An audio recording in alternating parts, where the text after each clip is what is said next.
أعوذ بالله من الشيطان الرجيم بسم الله الرحمن الرحيم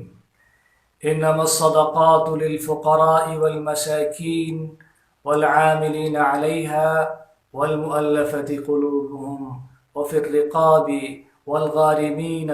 وفي سبيل الله وابن السبيل فريضة من الله والله عليم حكيم صدق الله العلي العظيم۔ اللہ تعالیٰ کا ارشاد ہے کہ زکوٰۃ کا مال دیا جائے گا فقیروں کو، مسکینوں کو، اور جن لوگوں کی دلجوئی کرنا مقصود ہے ان کو، غلاموں کی آزادی کے لیے، اور جو قرض دار لوگ ہیں، قرض کے بوجھ تلے ڈوبے ہوئے ہیں ان کو، اور جو اللہ کے راستے میں ہیں ان کو، اور جو مسافر ہیں ان کو دیا جائے گا۔ یہ اللہ کی طرف سے متعین ہے۔ زکوٰۃ دیے جانے کا حق اللہ تعالیٰ اچھی طریقے سے جانتا ہے اور بڑا حکمت والا ہے۔ حضرات، یہ سورہ توبہ کی آیت کریمہ ہے جس میں اللہ تعالیٰ نے زکوٰۃ کن لوگوں کو دی جائے گی یہ بات تفصیل سے بتا دی کہ وہ 7 قسم کے لوگ ہیں جن کو زکوٰۃ کا مال دیا جائے گا۔ نمبر 1، فقیر انسان۔ فقیر اس کو کہتے ہیں جس کے پاس کچھ بھی نہ ہو کھانے کے لیے اور دوسری ضروریات پوری کرنے کے لیے کچھ بھی نہ ہو تو وہ فقیر ہے۔ مسکین اس کو کہتے ہیں جس کے پاس مال تو ہو لیکن اپنی ضرورت پوری نہ کر سکے، ایسے انسان کو مسکین کہتے ہیں۔ مثال کے طور پر کسی کی آمدنی مہینے میں 5,000 کی ہے لیکن اس کا خرچ 6,000 روپے اور 7,000 روپے کا ہے تو ایسا شخص مسکین کہلاتا ہے۔ تیسرے نمبر پر اس آیت میں ذکر ہے کہ جو لوگ زکوٰۃ اور صدقات اور عشر کو اکٹھا کرنے والے لوگ ہیں، اسے جمع کرنے والے لوگ ہیں، اس کے انتظام و انصرام میں لگنے والے ہیں اور اسی کام کو کرتے ہیں، ان کو بھی زکوٰۃ کے مال سے تنخواہ دی جا سکتی ہے۔ چوتھے نمبر پر یہاں پر تذکرہ ہے غلام کو آزاد کرنے کے لیے۔ اگر کوئی غلام ہے، غلامی کی زندگی گزار رہا ہے اور اس کو یہ ہو کہ خرید کے آزاد کیا جا سکتا ہے یا کچھ مال دے کے اس کے آقا کو غلام آزاد کیا جا سکتا ہے تو اس مد میں بھی زکوٰۃ کا مال لگایا جا سکتا ہے۔ پانچویں نمبر پر ایسا ہے کہ کوئی قرض میں ڈوبا ہوا ہو، قرض لیے ہوئے ہو اور اس کا قرض ادا کرنے کے لیے زکوٰۃ کا مال دیا جا سکتا ہے، یا ایسا شخص کہ جس کے پاس مال تو ہے لیکن اس مال سے زیادہ قرض اس کے اوپر ہے۔ مثال کے طور پر 2 لاکھ اس کے اوپر ہیں، اس کے پاس پیسے ہیں اور روپے ہیں لیکن اس پر 3 لاکھ کا قرض ہے،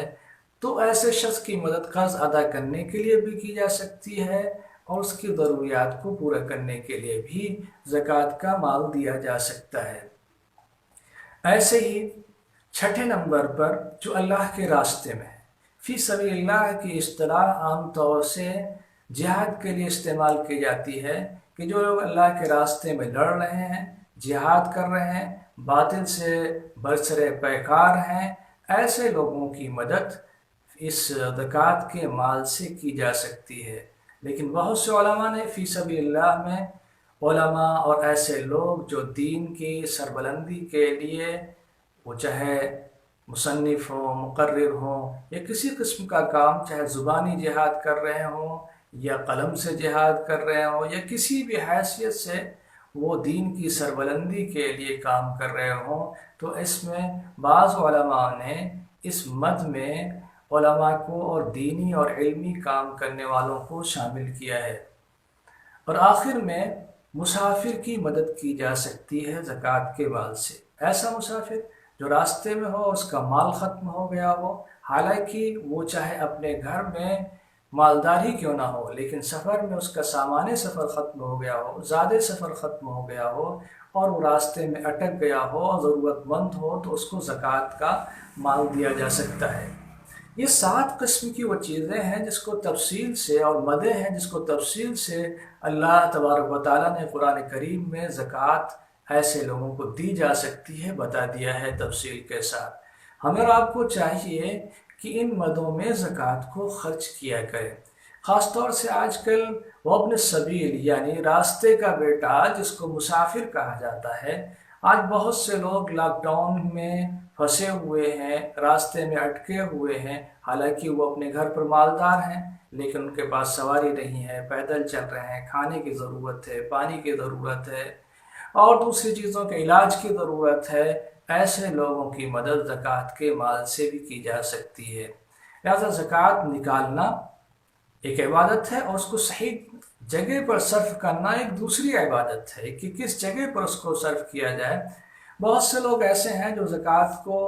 تو نکالتے ہیں، زکوٰۃ دیتے ہیں، لیکن صحیح جگہ پر خرچ نہیں کرتے، جس کی وجہ سے ان کا مال صحیح جگہ پر پہنچ نہیں پاتا ہے، غریبوں تک نہیں پہنچ پاتا ہے، فقیروں تک نہیں پہنچ پاتا ہے، ضرورت مندوں تک نہیں پہنچ پاتا ہے۔ اس کی بھی ضرورت ہے۔ دوسری بات یہ ہے کہ زکوٰۃ کا نظام بھی اجتماعی ہے۔ جس طرح اسلام کا نظام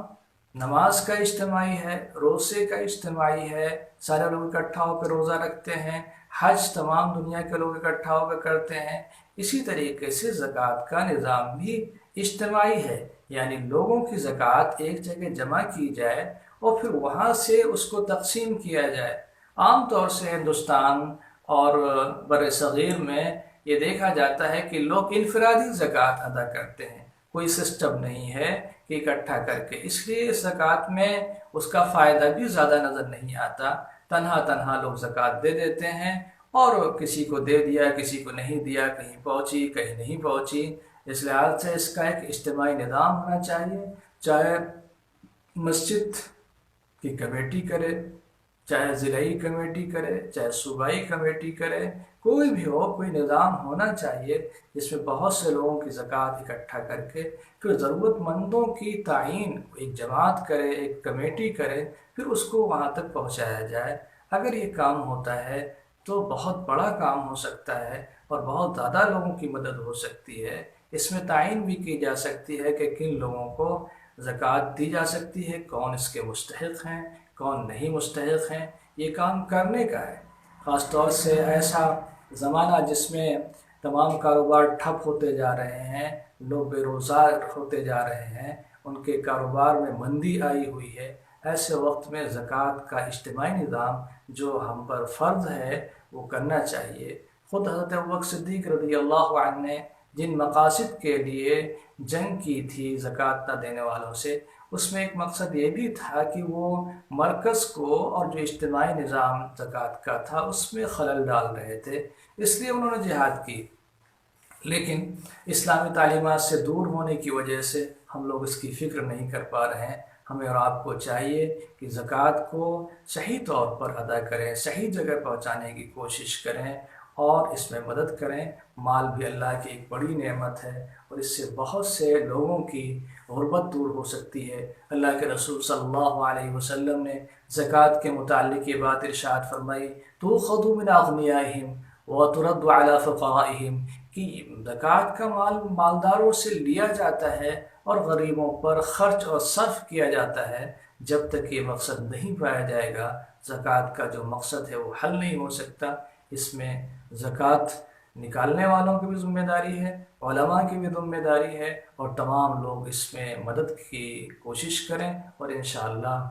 زکوٰۃ کا اجتماعی نظام وجود میں آئے تاکہ اس کی برکتیں بھی سامنے آ سکیں۔ اللہ تعالیٰ ہمیں اور آپ کو سب کو عمل کی توفیق سے نوازے۔